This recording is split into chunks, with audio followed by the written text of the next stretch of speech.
नमस्कार। India debate में आप सबका स्वागत है। मैं हूं आशुतोष पाठक। मित्रों, कर्नाटक और महाराष्ट्र में बड़ा नाटक चल रहा है। कल आनन फानन में ठाकरे ने अपने 9 सांसदों की बैठक बुलाई क्योंकि उनको खबर लग गई थी कि 7 सांसद उनका साथ छोड़ने वाले हैं। उन्होंने आनन फानन में बैठक बुलाई। उस बैठक में अपेक्षा थी कि सभी 9 सांसद लोकसभा के हैं वो शामिल होंगे, आएंगे। लेकिन मुंबई के 2 सांसद जिनके बारे में कहा जा रहा है कि वो शायद ठाकरे का साथ न छोड़ें, कुल मिलाकर के 4 सांसद बैठक में शामिल हुए और 5 सांसद, अब ये संजय राउत कह रहे हैं, बाकी लोग कह रहे हैं, कोई वीडियो उन्होंने रिलीज नहीं किया है, 5 सांसद ऑनलाइन जुड़े। संजय राउत कह रहे हैं कि 5 सांसदों की अपनी परेशानी थी, उनके कॉन्स्टिट्यूएंसी में कुछ काम था, कुछ पारिवारिक मामला था और कुछ कॉन्स्टिट्यूएंसी में कुछ इलेक्शन थे या कुछ कोई ना कोई कारण बताया। अब आप सोचिए, 1 नहीं, 2 नहीं, 3 नहीं, 4 नहीं, 5 लोग ऐसे थे जिनको समस्या आ गई। उद्धव ठाकरे के आदेश को मानने से मना कर दिया। 5 लोग नहीं पहुंचे, 7 लोगों की चर्चा हो रही है। इसका मतलब खबर पक्की है और यह बात तब हो रही है जबकि उन 5 सांसदों को मालूम है कि मेरा फिजिकल वहां पर रहना अच्छा है, मुझे जाना चाहिए, अन्यथा इसको हवा मिलेगी, इसको बल मिलेगा कि शिवसेना के 5 सांसद नाराज हैं, ये कंफर्म हो गया और 2 और आएंगे और 7 सांसद जाने वाले हैं। ये सब उनको मालूम है। फिर भी कहा गया कि नहीं, हम ऑनलाइन आ जाते हैं। ऑनलाइन आने की बात हुई थी इंडिया गठबंधन की बैठक में, उद्धव ठाकरे के भी नहीं आया, कुछ पता नहीं चला ऑनलाइन आए कि नहीं आए, कब गए। अब ऑनलाइन कैसे आए? क्या कोई स्ट्रीम यार्ड के नेटवर्क से आए, किसी अन्य नेटवर्क से आए, व्हाट्सएप वीडियो कॉल पे आए, टीम से आए, मीट से आए, किससे आए? खबर नहीं आई। अब ये 5 सांसद जो कह रहे हैं कि हमको हमारे कॉन्स्टिट्यूएंसी में हमारी व्यस्तता थी, हम को अलग अलग व्यस्तताएं उन्होंने बताई 5 सांसदों ने, जो ऑनलाइन का जिक्र कर रहे हैं, मैं आपको दावे के साथ कह रहा हूं कि वो ऑफलाइन हो चुके हैं, उनका फोन ऑफ हो चुका है और वो अब ठाकरे के साथ रहने वाले नहीं हैं। रह के क्या करेंगे? पश्चिम बंगाल का आफ्टर इफेक्ट्स है। अगर मान लीजिए कि वो रह जाते हैं तो फायदा क्या? क्या फायदा मिलेगा? क्या मिलना है उनसे? काम हो नहीं रहा उनके इलाके में।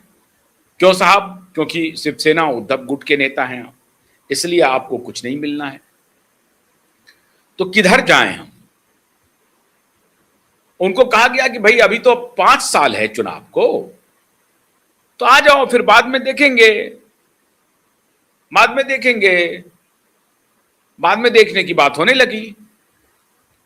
अब वो 5 के 5 नहीं आए मुंबई मीटिंग में, इसके पहले भी बुलाए थे, नहीं आए। तो अब संजय राउत फेस सेविंग कर रहे हैं, ऑनलाइन आए थे। कोई बात नहीं, ऑनलाइन आए थे तो चलिए मीटिंग का वीडियो दिखा रहे हैं, दिखाइए। अगर दिखा रहे हैं तो दिखाइए। कहीं कहीं लोग चर्चा कर रहे हैं कि देखिए ऑनलाइन आए थे, ये एमपी ऑनलाइन थे, मीटिंग मुलाकात में आए थे। ये कहना ठीक नहीं है कि आए नहीं मुलाकात में। कोई बात नहीं है, आप सिगुफा छोड़ते रहिए।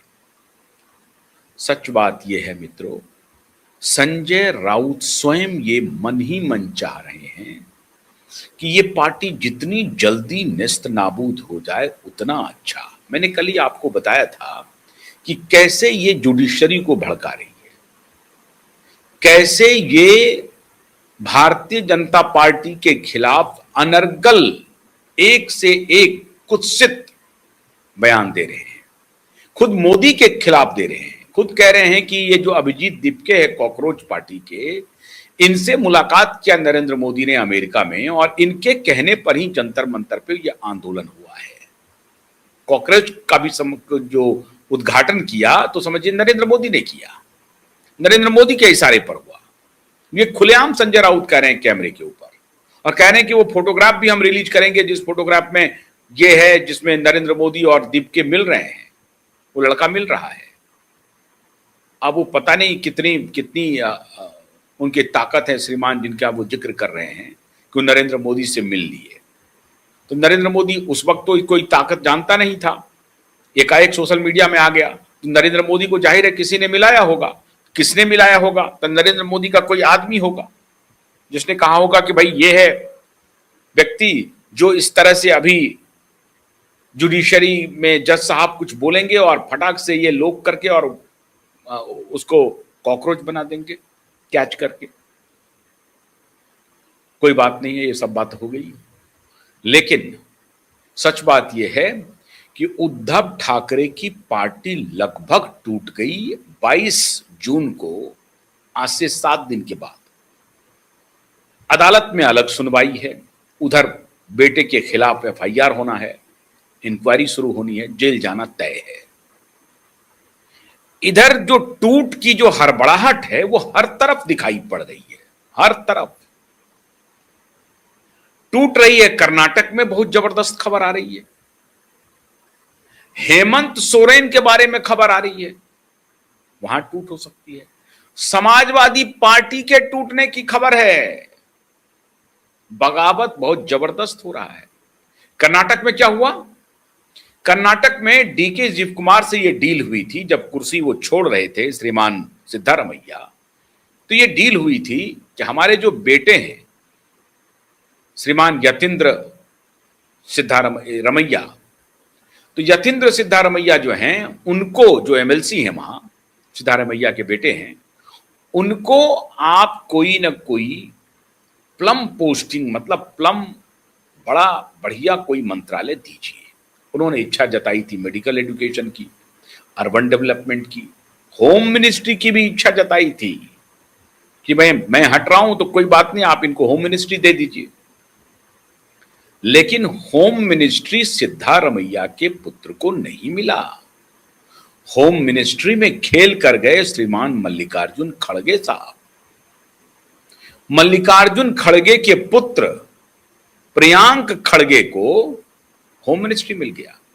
कहा जा रहा है मित्रों कि प्रियांक खड़गे के श्रीमान पिता मल्लिकार्जुन खड़गे, प्रियांक खड़गे और डीके शिव कुमार ने ये ज्वाइंट ऑपरेशन चलाया, और प्रियांक खड़गे और डीके शिव कुमार के बीच में एक ट्रूस हुआ है कि कुछ दिन आप मुख्यमंत्री रह लो, उसके बाद दलित चेहरे के रूप में मैं आ जाऊंगा। मैं सनातन को गाली गलौज करते ही रहता हूं तो मेरा चेहरा एक बहुत अच्छा बन जाएगा और कुछ गाली गलौज कर लूंगा। तो अभी आप सनातन का टीका उका लगा करके चल रहे हैं, कलाबा उलाबा बांध करके, तो आप चलते रहिए, आप सनातन के बारे में अच्छी अच्छी बात कीजिए, मैं जब आऊंगा तो गाली गलौज शुरू कर दूंगा, क्योंकि ये उनकी फितरत रही है। श्रीमान प्रियांक खड़गे भी यही राय रखते हैं सनातन के भी बारे में, एक विशेष जाति विशेष के बारे में, और उनकी राय स्पष्ट है, किसी से छिपी हुई नहीं है। तो कहा जा रहा है कि ये इन दोनों का ज्वाइंट ऑपरेशन था सिद्धारमैया को ठिकाने लगाने के लिए। तो पहले तो इन्होंने गुगली फेंकी कि आप हटिए, हम आपके पुत्र को एक बढ़िया मंत्रालय दे देंगे, आप चिंता मत कीजिए।